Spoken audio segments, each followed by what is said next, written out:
तो ये है JS रिफ्रेशर फॉर रिएक्ट। तो लेट और कॉन्स्ट की बात है तो वी नो ऑलरेडी वैर की जगह हम ये यूज़ करते हैं, वैर अब यूज़ नहीं होता मोस्टली। अब एरो फंक्शन की बात आती है। नॉर्मली हम फंक्शन ऐसे डिफाइन करते हैं, function name argument and use.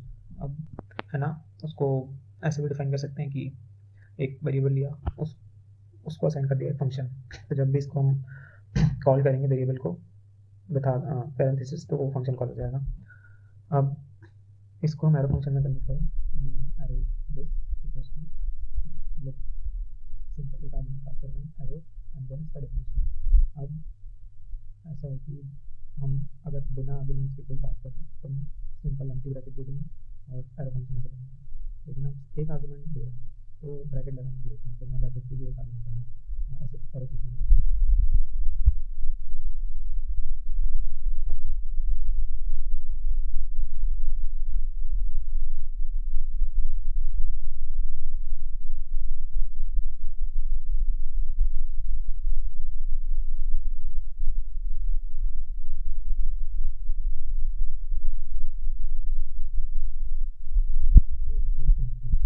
तो एक्सपोर्ट दो टाइप के,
प्रिंट नेम, तो उस मेथड कॉल करने पे प्रिंट हो जाएगा कंसोल लॉग की वजह से।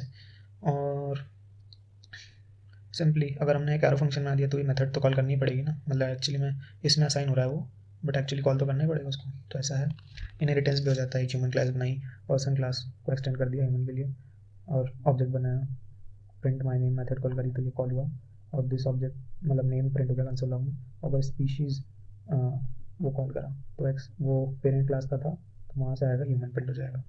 अब बात आती है स्प्रेड और रेस्ट ऑपरेटर की। दोनों का सिंटैक्स था ट्रिपल डॉट। स्प्रेड कैसे करते हैं, एक ओल्ड एरे थी, न्यू एरे है, उसमें हमने ओल्ड एरे को स्प्रेड कर दिया, ऐसे लगा दिया, तो अब ये एरे हो जाएगी ये 1 2 3 4 5 6 4 5। तो इसमें सारे एलिमेंट, मतलब वो एरे यहाँ पे आई और एक्सपैंड हो गई, सारे एलिमेंट जो उसमें थे वो इसमें आके कॉपी हो गए। स्प्रेड मतलब स्प्रेड एज द। अब बात आती है ओल्ड ऑब्जेक्ट, मतलब ये एरे का एग्जांपल हो गया, ये ऑब्जेक्ट का एग्जांपल हो गया। ऑब्जेक्ट को स्प्रेड कर दिया ओल्ड ऑब्जेक्ट को, तो यहाँ पे ये वाली प्रॉपर्टी आ जाएगी कि वैल्यू पर ये वाला यहाँ पे भी आ जाएगा, ये देखो। और डीस्ट्रक्चरिंग पता ही है कि एरे है, इधर इसको डीस्ट्रक्चर किया, ए बी में वैल्यू आ जाएगी 1 और 2, 3 में कुछ नहीं आएगी क्योंकि सी वेरिएबल बनाया ही नहीं। ये देखो सेम टू सेम ये है, इसको नेम के थ्रू डीस्ट्रक्चर किया, नेम में नेम आ जाएगा और एज कहीं नहीं जाएगी, अनडिफाइंड रहेगा एज। और बस इतना ही है। कंपोनेंट्स और फाइल एक्सटेंशंस की बात आती है तो ये है कंपोनेंट। कंपोनेंट कैसे बनता है, जैसे कि इन बेसिक में समझाऊँ तो कि कोई भी वो है, जैसे कि ये कंपोनेंट हो गया। हम HTML और JS जावास्क्रिप्ट और CSS 3 फाइल्स होती हैं जब हम बेसिक प्रोजेक्ट बनाते हैं तब, बट हम अभी रिएक्ट प्रोजेक्ट बनाए तो रिएक्ट में क्या होता है कि हम एक रिएक्ट प्रोजेक्ट बनाते हैं, उसमें हम JSX एक्सटेंशन यूज़ करते हैं, JSX। और इसमें क्या होता है, JSX में हम जावास्क्रिप्ट के अंदर HTML का कोड लिख सकते हैं।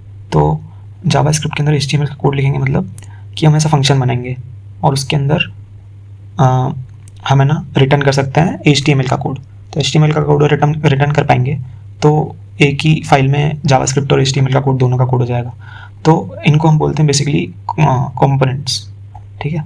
अब कंपोनेंट्स में दो चीज़ें हैं, एक तो फंक्शन जो बना रहे हैं हम, यहाँ कंपोनेंट फंक्शन बनाएंगे, रिटर्न करेंगे HTML कोड जो कि इस कंपोनेंट के HTML कोड में बनने पे आएगा।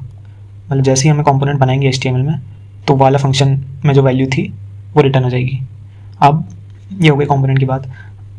इसमें बात पे आते हैं, पहले बताता हूँ कि JSX एक्सटेंशन होता है और ये होता है कि हम जो JSX फाइल बनाते हैं तो वो जो रिएक्ट प्रोजेक्ट है जो भी वीट और या फिर जितने भी दूसरी चीज़ों से बनता है वो इसको अल्टीमेटली तो प्रोसेस करके जावा स्क्रिप्ट फाइल और HTML में कन्वर्ट कर देता है उसको इंटरप्रेट करके। तो इसमें एक्सटेंशन हो सकता है JSX या फिर .js भी एक्सटेंशन हो सकता है। उसका मतलब ये नहीं है कि वो जावा स्क्रिप्ट फाइल है प्योरली, वो तो डिपेंड करता है किस टाइप से हमने रिएक्ट प्रोजेक्ट बनाया। और एक्सटेंशन की बात तो हो गई, जैसे कि हम इंपोर्ट भी करते हैं तो कभी कभी एक्सटेंशन यूज़ होता है या फिर कभी कभी नहीं होता है, तो भी किस टाइप से हमने रिएक्ट प्रोजेक्ट बनाया उस पर डिपेंड करता है। तो ये हो गई एक्सटेंशंस की बात। अब बात आती है कंपोनेंट्स की। तो कंपोनेंट ऐसे बना दिया, अब हम लोग कंपोनेंट जब बना रहे हैं तो उसकी प्रॉपर्टीज़ भी दे सकते हैं। ये हमने तो खुद कस्टम कंपोनेंट बनाया, रिएक्ट में हम ये कर रहे हैं, कस्टम कंपोनेंट बनाया, उसकी प्रॉपर्टीज़ होती हैं तो हम उन प्रॉपर्टीज़ का यूज़ उसके फंक्शन में कर सकते हैं। इस फंक्शन में हम कुछ भी करेंगे। अब है ना, ये प्रॉपर्टीज़ पास तो हम कर रहे हैं, मतलब एक टाइप से कॉल हो गया ना, जब HTML में लिखेंगे हम या फिर दूसरे किसी कंपोनेंट में लिख देंगे इसको तो ये उसको पहले कन्वर्ट करेगा उसके बेसिक स्ट्रक्चर में। तो ये प्रॉपर्टीज़, 3 प्रॉपर्टीज़ हैं यहाँ पे। 3 प्रॉपर्टीज़ क्या हो रही है कि इस फंक्शन में जाएगी वो एज एन आर्ग्यूमेंट।